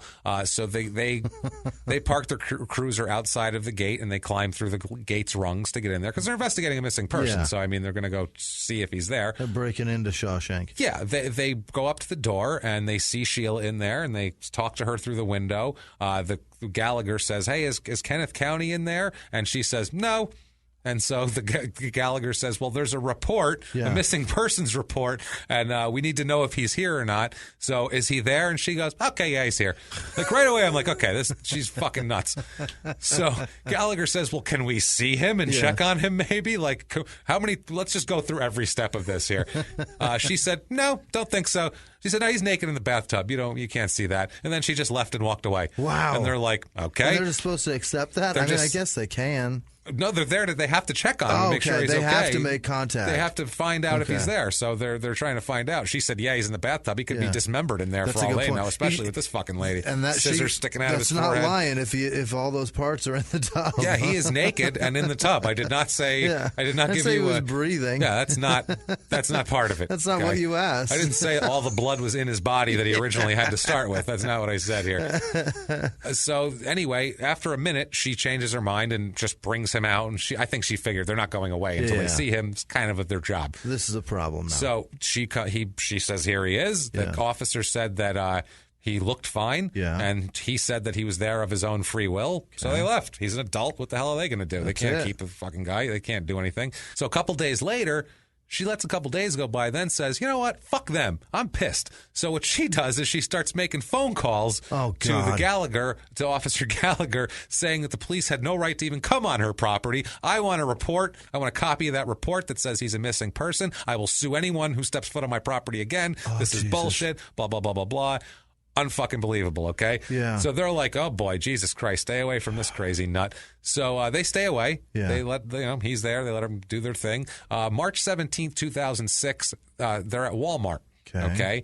Sheila and Kenneth County, and Gallagher and Cote, the two police officers, or Cote, whatever it is, they respond to a call that there's a suspicious person acting disruptively at the Walmart Supercenter in Epping, okay? They arrive. They find Sheila and Kenneth. Kenneth looks like he's just got out of a concentration camp. Oh, boy. He's thin, he's ashen, he looks injured, and he's slumped over in a wheelchair. He's in a wheelchair now. He's 24 years old. The guy's fine. What the fuck? Now he's in a wheelchair. He's all messed up. He has cuts all over his face and his hands. One of his hands looks broken. It's swollen, and he can't do anything. Sheila tells the Officer Gallagher that he got in a car accident, so he's fine though. Right. Yeah. A car accident makes you lose tons of weight. I don't know if you know that. Tons of weight. You look ashen. And she also, this was the store employees called because of his condition, obviously, and also because she was buying a bunch of big yellow diesel fuel tanks. What? That's what she's buying. That's her purchase. And they're sitting on top of him in the wheelchair, so you don't even see him. You just see fuel tanks. She uses them as a grocery cart. Yeah, I saw a picture of it. It's insane. She gets super pissed. They're like, he says he was in an accident. She said she was in an accident. The officers, so they can't take him in custody or anything. I mean, people get in car accidents all the time. True. So as they're walking out, like the cops, they watch her, and they said she has to help him get out of the wheelchair, and because it was a Walmart wheelchair, and he had to like lean on a shopping cart, and she had to help him into the truck. He can't even walk. Like, he is a disaster. Yeah. So on and that's from a car accident. She's claiming that his behavior and his condition are because he got in a car accident. So rather than her lay low, she waits a couple days and then calls Gallagher, the police officer, and says, how fucking dare you characterize me as a suspicious person? I don't like that. I thought about it for a few days, and how fucking dare you say I'm suspicious? So what? I got a half-dead guy 20 years younger than me with fucking swollen parts and ashen and in a wheelchair with diesel fuel things on him. No problem. That's fine. Sure, he was fine last week, and his parents are worried about him, but how fucking dare you say that's suspicious? What's suspicious about that? Holy ridiculous. Shit. It's crazy, man. She also tells Gallagher at this point, he left anyway. He's gone now. He's not at my house anymore. Okay. So the next day... Stop bothering me. Right. He's gone. It's over. It's done. Right. So the next day, County's mother, again, calls the police again, and she said that... what's going on? I can't find him. County hasn't gotten a hold of me. Right. Where is he, basically? She says he's gone, but he hasn't got a hold of me, and I can't find him. So help me out here. Sure. So they said, okay, he couldn't do it on his own. She said he has mental deficiencies, and he needs help, and you saw him 2 weeks ago. The dude couldn't even walk. Yeah. There's a problem somewhere. So at this point, she waits till 1 a.m. on March 24th, which is a couple days later, 2006, and Sheila calls Gallagher again. Okay. She called in the middle of the night. She's calling the cops. She's calling the police. He said, this is a Gallagher said, quote, she said that she wanted us to know that Kenny left and that he was a pedophile, and she was going to play a tape for me that would prove he was a pedophile. I told her to play the tape at 1 a.m. over the phone. At 1 a.m., she's like, I got a tape that's going to prove some shit. So she plays the tape over the phone. On the tape, it's her saying she's a justice of the peace, which is insane, in New Hampshire, and questioning County about raping children and just being like, you raped them, didn't you? Blah, blah, blah, blah, blah. And County is just replying yes to everything in a real meek voice. Yes. Like she told him, you're going to fucking say yes to every fucking thing I say, or I'm going to break your other leg, and you're going to need worse than a wheelchair.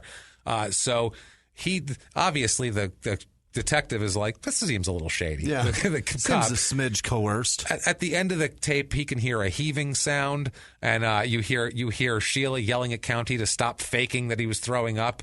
And she said on the tape, Kenneth County is now faking that he's throwing up. Kenneth County. Then she faints, and she says Kenneth County is now faking that he fainted. Did you watch this? No. Oh God, I couldn't watch that. No, it's an audio tape. Okay, this part. God. So, oh my God, it's what? crazy. Yeah. So at the end of the tape, he's saying why? He's crying. It's a mess. What the shit? And she's yelling and screaming and the whole thing. It's fucking nuts. What a scene. So they end up going to her house again. They're like, we got to fucking find her, find this guy here. So they end up going. There's no lights on in the house. There's no. All of her cars are parked there.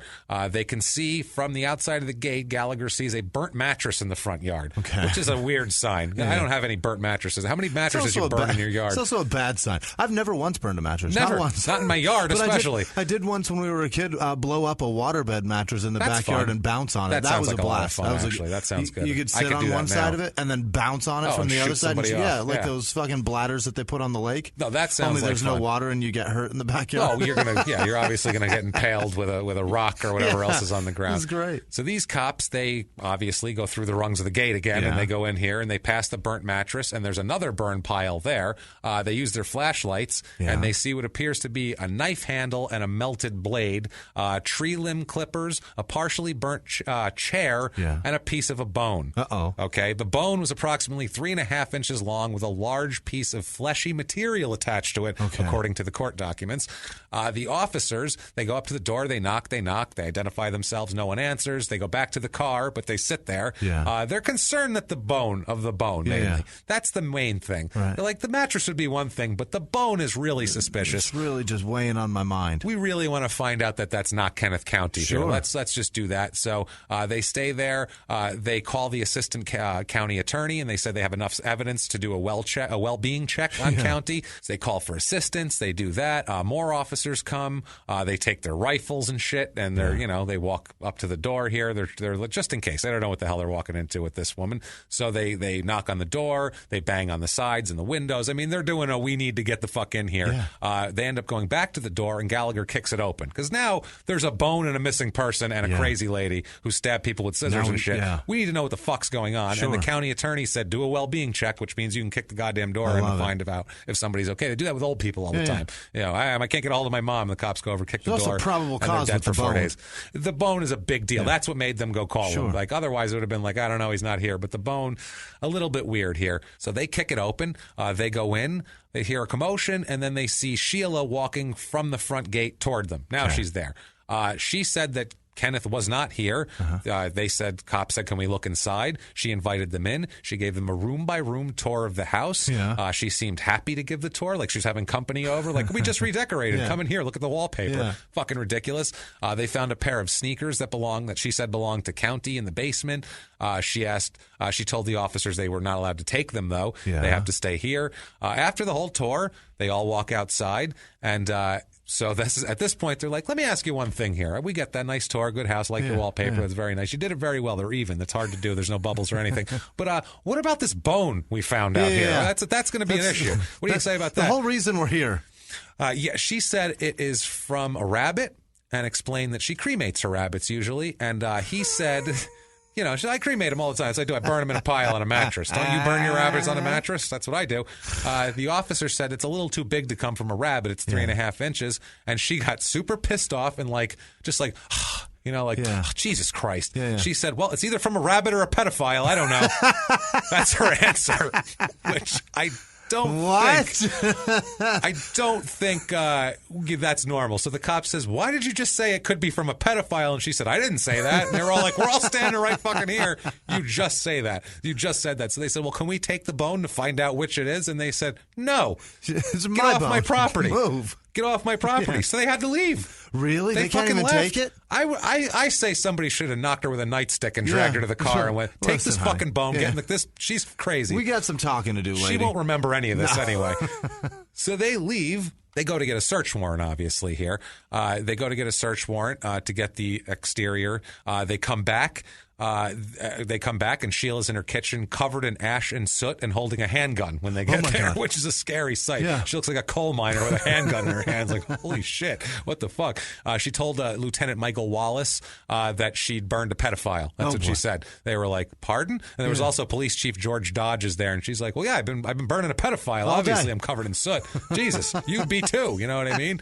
So there was clearly pieces of him left after She also said at that point, she told Kenneth County, he's in a bag out there. That's where he is. He's in a bag, and they look in the bag, and there's human bones in the fucking bag. So like, holy shit, Jesus Christ. What the jackpot. fuck? God damn it. So they said, could you possibly come down to the station and answer some questions? Yeah. You know what I mean? She does. She's not under arrest yet. No. She just said she burned him. She didn't say she killed him. Right. So they're like, she's not a murder. She's just disposing of a body improperly. Poorly. At this point. She's just bad at that. Right. She turns over a loaded pistol that she had in her waistband. Here, guys, hold this. Hold that, because she figured that was probably a thing here. One of the police officers said, do you have any more weapons? And she flashes her tits. Oh, boy. That's a weapon. These are super. And she said, all righty then. These are dangerous. Never mind. Yeah, I'm going to end up on a pile here. At this point, they have an interview with her. She gives them a suicide note that she wrote before they came. This claims that County was a pedophile, Kenneth County. She said that Kenny threatened to kill himself, and then he left the farm. Okay. She says, so that's all she says. She's like, he's a pedophile and drug user, threatened to kill himself, and he left the farm. Doesn't say anything about burning him or killing him now. Okay. Now she's like, I didn't say that. She's not arrested at that point. They have to let her go. She says, I'm not under arrest. I'm leaving now. So she leaves. So now they come back with more search warrants the next day. Yeah. They take tons and tons of cops. They collect everything. They get Michael Deloge's clothing. They get into blood on a knife blade. They get blood spattered in the kitchen, in the living room, dining room, 2 bathrooms, a bathtub, human bones, human teeth. Jesus. It's a fucking horror story. It's a horror story. It's like John Wayne Gacy's house over here. It's fucking batshit. Police also find evidence of older burn pits that have layers of dust in it. They're wondering, how many people has she killed in here and burned? They have no idea. It's just dust at this point. So then she's interviewed again by the police, because they're like, okay, let's talk about this here. She said that she arrived home, found the police there. So she said, it is what it is. Nothing happened. I didn't kill him. I don't know what you're talking about. Yeah. So now they're like trying to figure out what the fuck's up with this lady. They start talking to her neighbors to see if they've seen anything. One of her neighbors said, This kind of lays it out, too. One of her neighbors said, quote, she talks so quickly I thought she was on speed and bounced so erratically in her conversation trying to communicate 12 or 14 stories at once. She stayed for 2 hours, bouncing from one story to the other. Oh, that would be a fun visit. That's what she's like here. Oh, boy. So now the police are looking for her. Now they can't find her. They go to talk to her again. She's fucking gone. She's disappeared. Yeah. Finally, on March 31st, they issue a warrant for her arrest. I don't know what the hell took that goddamn long. No doubt. It turns out, we find out later that she hitchhiked out of town. April 1st is a nationwide manhunt. They're looking everywhere for her. The police chief said, quote, it's the information that has been uncovered by these various agencies that led us to seek an arrest warrant, obviously, about all the different police forces. They said she could literally be anywhere. We are taking all measures to locate her nationwide. Wow. Dr. LeBaire's daughter, Laura, she gets interviewed. If they're saying, do you think she's capable of violence? They're just trying to talk to everyone around her and get something. I want to hang out with Laura. She sounds great. Yeah. She said, quote, she has made threats at gunpoint. I feel very badly for the County family because I fear Kenneth is not coming back. Yeah. Well, no fucking shit. He's not coming back. And also, she had talked to Laura Malisi had talked to her ex-husband, Wayne Innes, because he loved the father. Sure. And Malisi said, quote, Wayne told us that Sheila asked him 2 times to kill my father so they could have the farm and practice. Wayne, who is the nicest guy, said he liked my father and would not do that. Good for him. He's a decent guy, Wayne. He's like, man, I'm just trying to get along, man. I want to get away from this woman. She's beating me for Pete's sake. I want out. Then Malisi goes on to talk about how Sheila coerced her father to put her father to put her name on everything. Malisi said, quote, I believe she came up here to reach that goal. She knew he was a doctor that had money and property. She knew he recently lost his wife and that he needed help at the office. Well, fucking mission accomplished. Yeah, Malisi says, quote, when I talked to her the first time on the phone, I said, Dad, you don't want her in your life. She's bad news. This girl knew immediately. Fucking understatement of the century, too. There was beef with the whole family. Apparently, apparently her cousin Ed was also a chiropractor and was one of his business partners, one of Dr. LeBare's business partners. He used to live in the apartment under the office, but she wanted that as her own little kind of fuck den. So she tossed him out? What she did, she tried to raise the rent because he wasn't really living. He wasn't paying much rent because he was part of the practice, and she had him. She said, "You're going to pay more," and he said, "I'm not going to pay more." What the fuck? No. So she said he had a Doberman. This Ed, and she said, I tell you what, the rent's going to go up to $700 or I'm going to kill your fucking dog. How's that?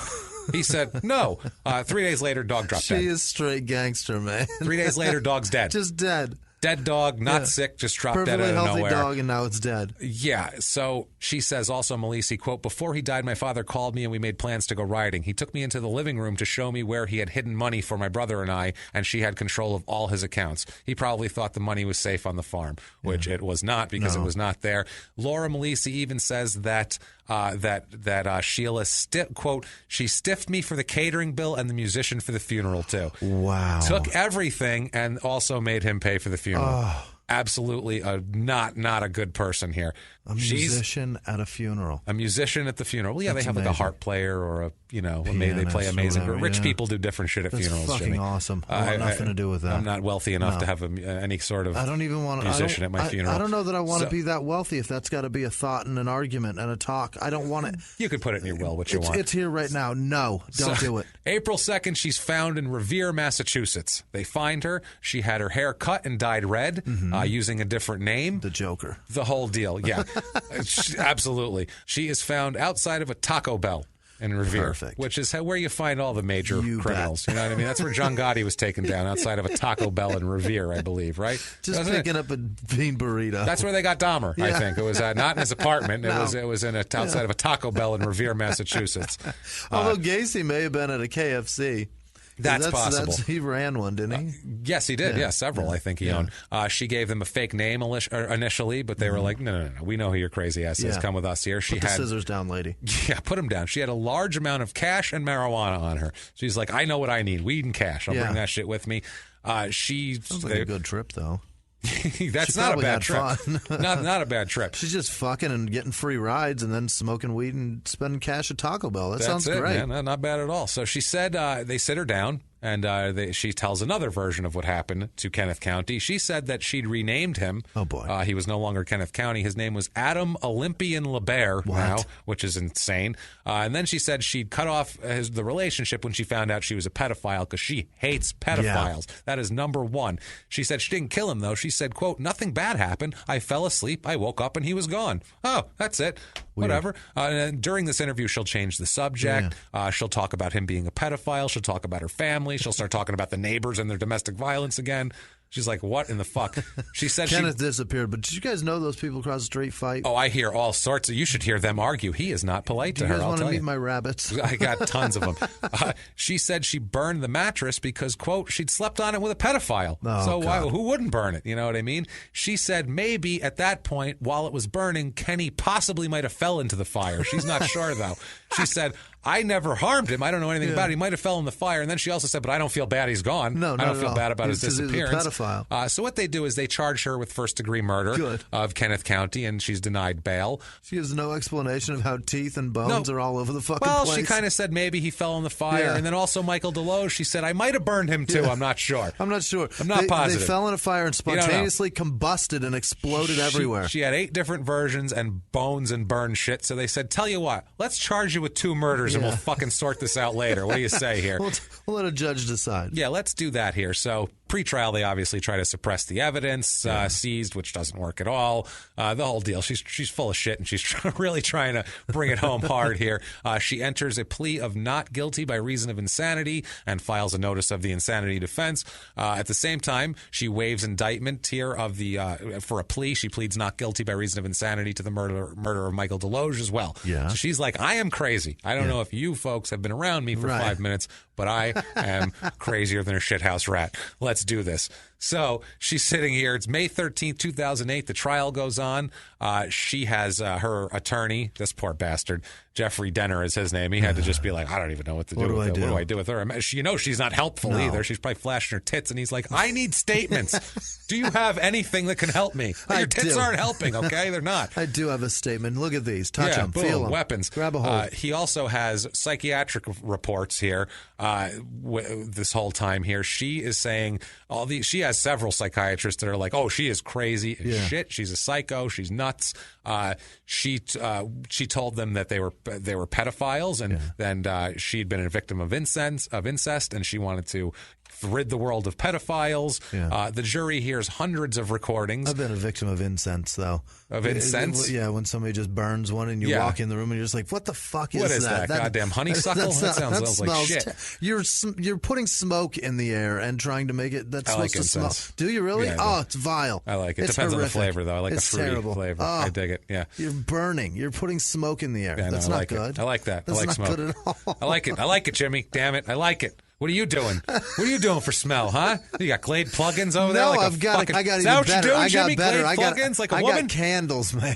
Candles? I have candles, so many too. candles. What do you think they're putting in the air? That's not smoke. Something. I got wax burners. You blow it out. I got a wax. Smoke. You blow it out and there's smoke. And then it smells like judge shit my for 5 incense. minutes. Oh, it does. It smells like burned wax. It smells like wax lips that were in a fire at that point. I like those fucking those jars that have a light in them and then they have just wax on top. Yeah, and the wax melts down. Okay, this is way awesome. too. This is not a conversation we should be having anymore. I'm starting to really doubt my own Bed Bath and Beyond. I'm starting to doubt my own sexuality at this point, which is it's fine, but I mean, whatever. Par for the course, I guess. I don't really care. I hate incense. I don't care if you're gonna burn them, at least if I'm brace fucking me. gay, I'm gay. It's fine. I don't care. Right? I don't give a shit. If you're burning I'm just incense. saying, if you got incense, just brace me that it's going to be burning. Rather than that, let's talk about dead people rather than oils that smell nice. Although I do like oils that smell nice. So the defense psychiatrists say that she was abused, obviously. She projected her experience onto other victims. That, she is convinced in her mind that they're pedophiles and that she was actually justice. There was actually justice being served, which I don't understand that. It's bizarre. Also, an odd thing, she was a notary public. Like a stamp that's a notary. I figure that was for the office because she worked in the chiropractic office. She'd have to notarize things. She thought, and she's told the police this, that she had some kind of special authority to kill pedophiles based on paying $25 to get a stamp. Literally. What? That's what she said. She said, I felt like as a notary, I had the obligation to kill these guys. That's my responsibility now. Batman's a notary. What the fuck? She sent $25 to a state office to get a stamp and a little notebook, and that gives her authority. Go. Wow. Go kill everybody that touches kids because you can do this. Her psychiatrist here, Malcolm, forensic psychiatrist, or psychologist, Malcolm Rogers, says that she either has a schizophrenic affect disorder or a delusional disorder that caused her to mistakenly believe that all of these men are pedophiles and believe them. Those aren't mutually exclusive, though. You can have both of those, by the way. You can, absolutely. But he's thinking one or the other because he's a doctor and whatnot. So he says that he also beliees that she... What are you, making a fucking diagnosis from 20 years ago from a person you've never examined and never gone to medical school either? But I do know you can have both of those. You can have a lot of things, too. You can have cancer and AIDS at the same time. If someone's got cancer and someone else has AIDS, you can have both of those. No shit, you can have both of them. But she doesn't, is what we're saying. She's one or the other. I'm not sure. I think she's got both of those and more. I think you're right. Holy shit, there's way more to this She's got a whole suitcase full. The psychiatrist here, his psychologist, he said he also believes that she believes that she once died and was sent back to Earth as an angel with special powers on a mission to kill pedophiles. Why are we having a trial? That sounds like a movie right there. That is a fucking movie. At that point, they just got to go, no need for a trial. Lock this woman up forever. Anybody out there who is a writer or trying to pitch that. That's the one. Exactly what I just said. A woman dies and is sent back to Earth as an angel with special powers and a mission to kill pedophiles. That's a fucking movie. Everybody's right there. On board with that. Everyone. Yeah. Oof. She told the psychiatrist that she was driven to kill Michael Deloge because he was hurting and killing all of her rabbits. Okay. He was being mean to the rabbits. Yeah. So he said they both ran into the house and ended up in the kitchen where she grabbed a chain and began beating him. Oh, boy. She said he was still alive but bleeding from the head. She said that she told him to go to the hospital, but he said that he deserved to hurt because of how evil he was. So he just went to the couch and just laid there for about 2 weeks until he died. 2 weeks on the couch, just dying from wounds. And she was like, that's fine.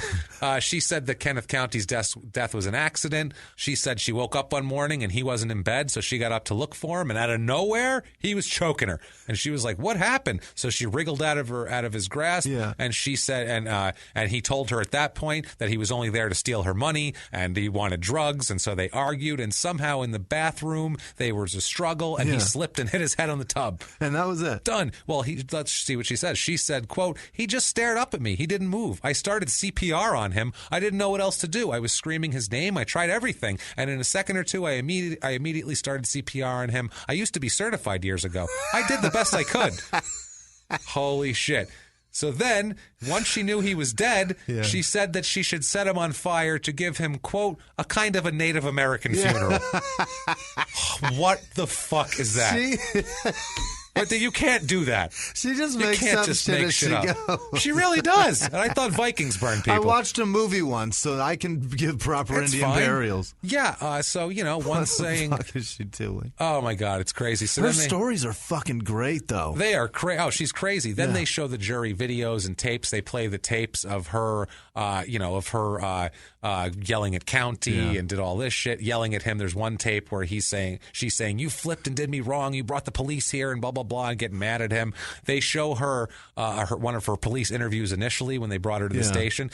And in that interview, she has a rabbit with her. Yeah. And she brought a rabbit to the police station. And we're going to take you down for a question. Yeah. Let me get fluffy right quick. And she's just petting the rabbit. At one point, the rabbit pisses all over her, and she just grabs a paper towel and wipes it off and keeps petting the rabbit. She doesn't even be like, oh, shit, my bad, I got to go wash this off. Covered in rabbit piss. Yeah. No problem. Wow, this is fucking crazy, man.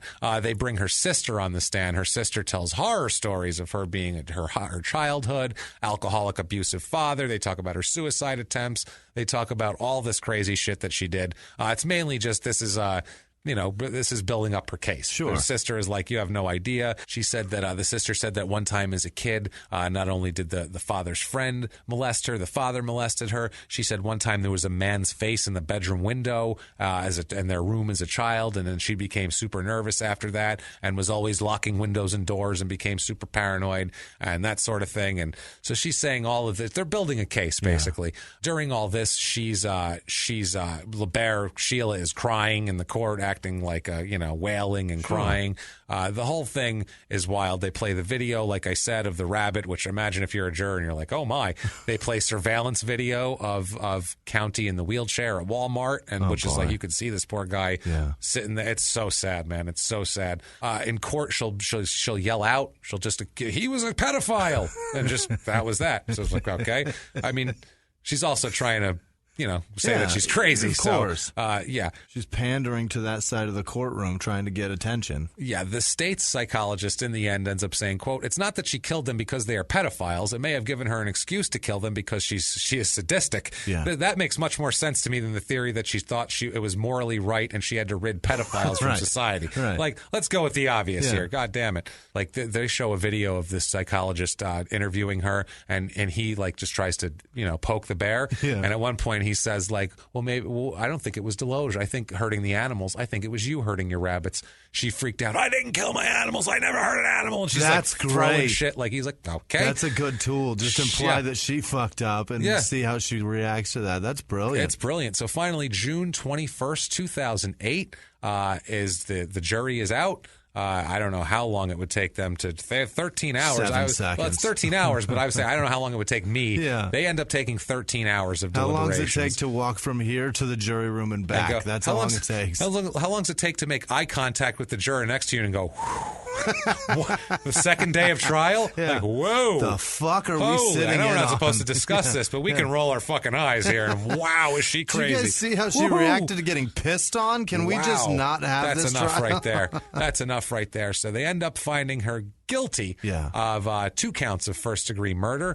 Luckily, as the jury read it, the family burst into applause, which is good. Different members of all different families, and the town too. Probably the cops too. They're like, "Thank God we don't have to deal with her anymore." Yeah, no doubt. Holy shit. The fax machine applauded. Oh my God! Thank you. Good Lord. They end up Kenneth County's mother is there. Yeah. She says, "This is for my son. For 2 years, my son could not rest. Now he can rest."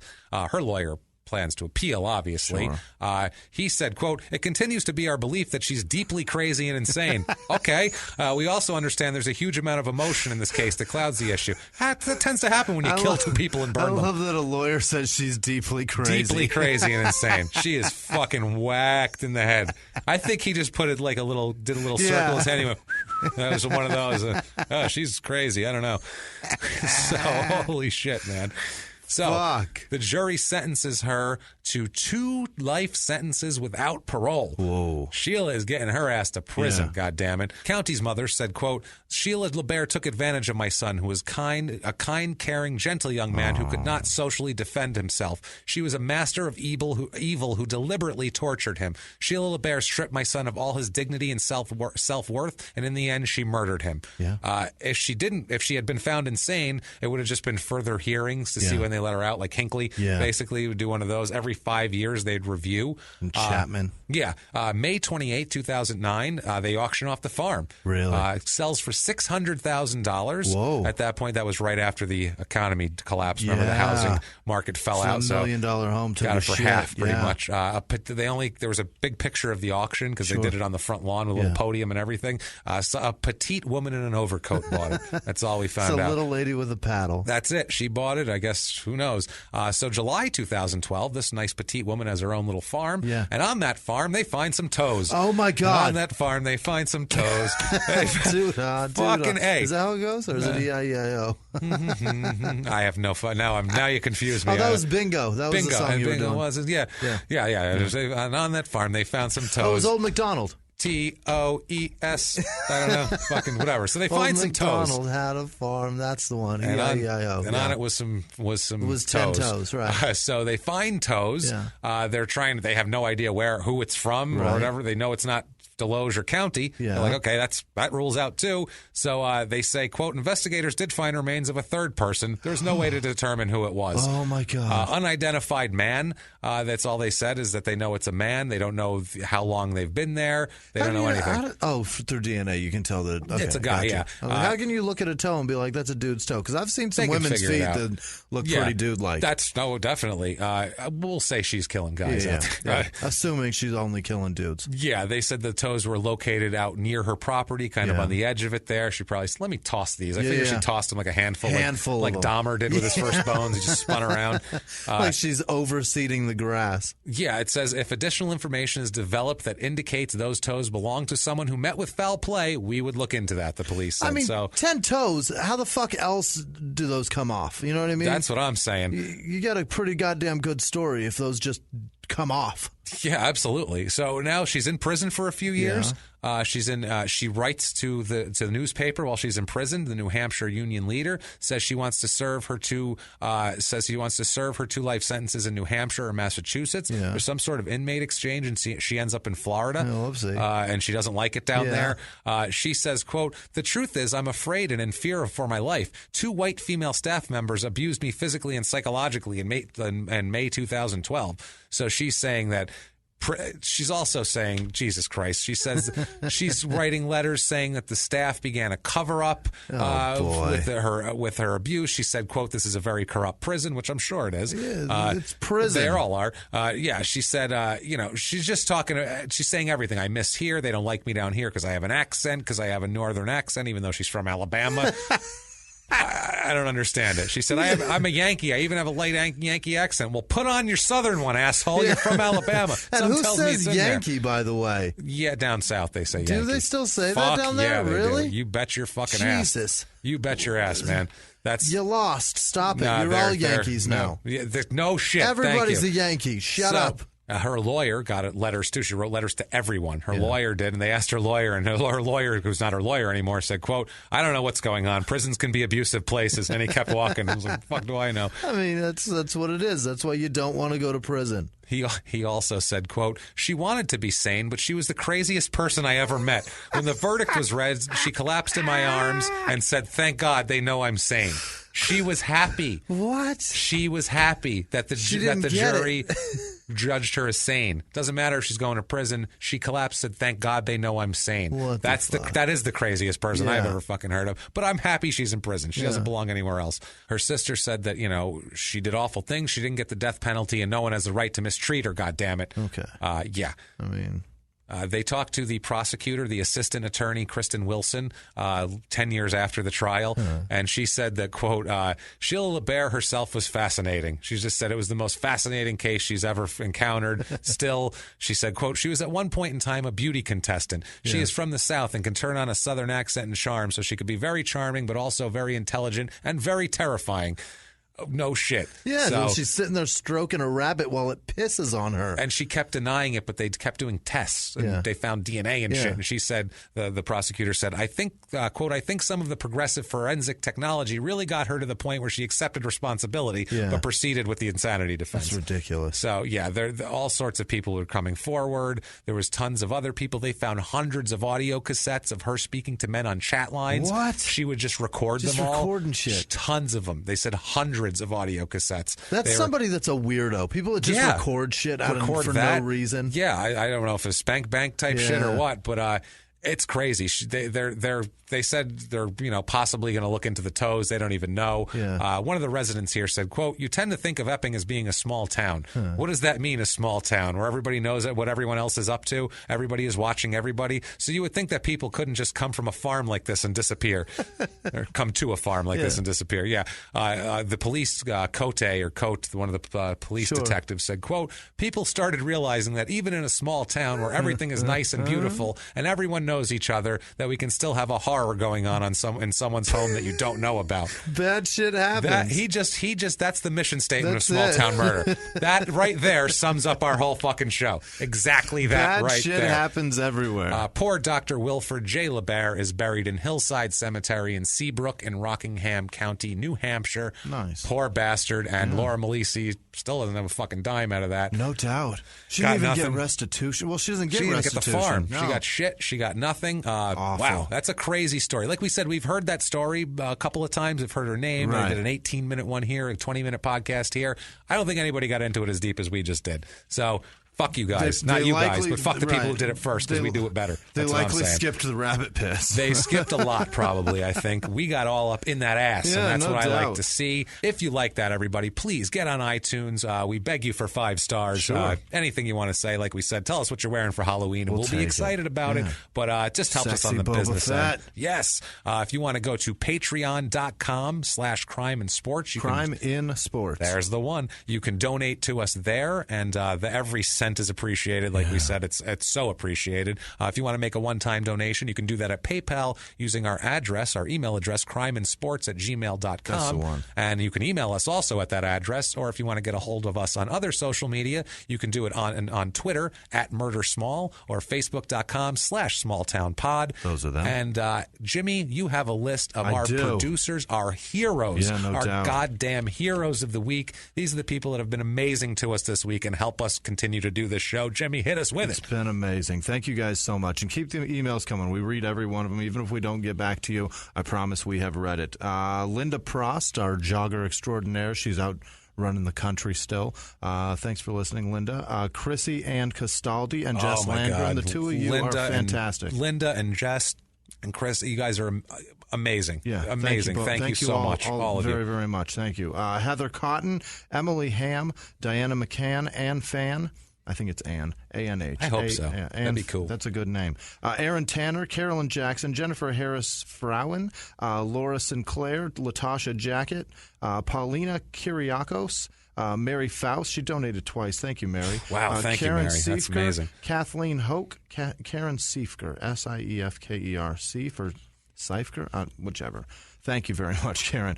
Kasten Johnson, Carrie... It's an easy one. Carrie Murray. How do I not know how to do that? That's as easy as can be. Sarah Gilbo, Dusty Paddock, Stephen Rossiter, Yasmin Wallace, Christopher Azcariga, Kelly Mack, David Skews, Hallie Warren, Shelley Warnos, Melissa Silsby, Jan Osterlitz, Dee Dee Kohler. Thank you, Dee Dee. Her credit card got canceled, and she went right back in to set up her donation once again. That's because amazing. It all got some fraud or some shit, whatever. That's great. Thank you, Dee Dee. We really appreciate you. Lisa upped her pledge. Kelsey Burke, Sarah Doctor, Michael Vandenbrink, Daniel Belusi, Ashley Voduty upped her pledge. Courtney McKnight, Laura Dixon, Jill C, Katie Early Mahoney, Lindsay Yazdnell. That's so tough. So many consonants right in a row. Ryan Hansen, Corey Graham, Tim Weissner, Ashley Malon, Jonathan Edwards, David Quills, Carrie Clark, Kristen Jiminy Christmas. Are you shitting me? Yeah, got that. Quintiliani. That's so difficult. It's Kristen Quintilinani. I'm trying so hard to say it fast. What? It's as bad as Pietragallo? It is. All right. Quintiliani. Well, good for you. Thank you, Quintiliani. I love you. And I'll pronounce it. Hey, Quintiliani. Good to see you. I can pronounce an Italian name. Greg Gernitz, Danielle Longmore, Ryan Duty or Duddy, Valerie Galloway, Anthony Kaiser, Stephanie Slaza. That's got to be right. Roxanne Townsend. I'm sure I'm wrong. Logan Abbott, Abby Jubert, Samantha Statterston, Isla Morgan Pierce, Angel Cantwell, Michael Desrosiers. Desrosiers. That's DeRosier? It's got an S though. DeRose? Desrosiers. Yeah, well, that can be de. Oh, could be. Yeah, it's possible. Yeah. That's I'm better Italian, with names right? and towns. You are. And you're just not good at Ashley pronouncing Lewis, things. Adam Thorpe, Candy Emons, and Megan. Thank you all so Thank much. you, guys. You You're the producers best. are fucking amazing, and you guys make this happen. So thank you so much. Jimmy said it, guys. You guys make it happen. You keep us going. You keep it so we can do a show and not say, why do we spend all this time for nothing on Yeah, no doubt. on all this show? But you guys make it worth it, and thank you for all of your support. Yeah. Pass it on. Head to lh-st.com and get your tickets for Lincoln Hall, Chicago, Illinois, December 14th. Do it up. God damn it, are we excited. Jimmy, what if someone wanted to get a hold of you? How can they do it? If you want to find me and tell me something terrible, like I ruined your name, find me at Whisman Sucks, WHISMAN Sucks on Twitter, Instagram, or Snapchat. Follow me, play along. It's been really, really amazing. Thanks to you guys. So thanks. And I am at Jimmy P is Funny, and you can follow me there or copy and paste my name from the show description if you want to friend me on Facebook or something. Either way, I look forward to hearing from you guys. I get super busy and into the research, and I'm kind of off social media for 2 days, and then it's too far behind. I promise I read everything. I try to like and try to do everything, but I read everything, and I take everything in, and I just thank you guys for all of your words and everything like that. You guys are honestly the best, and we are so excited. God, can't wait each and every week. Yeah. Get your ass back here next week. Telling you, because until next week, guys, it's been our pleasure. Bye.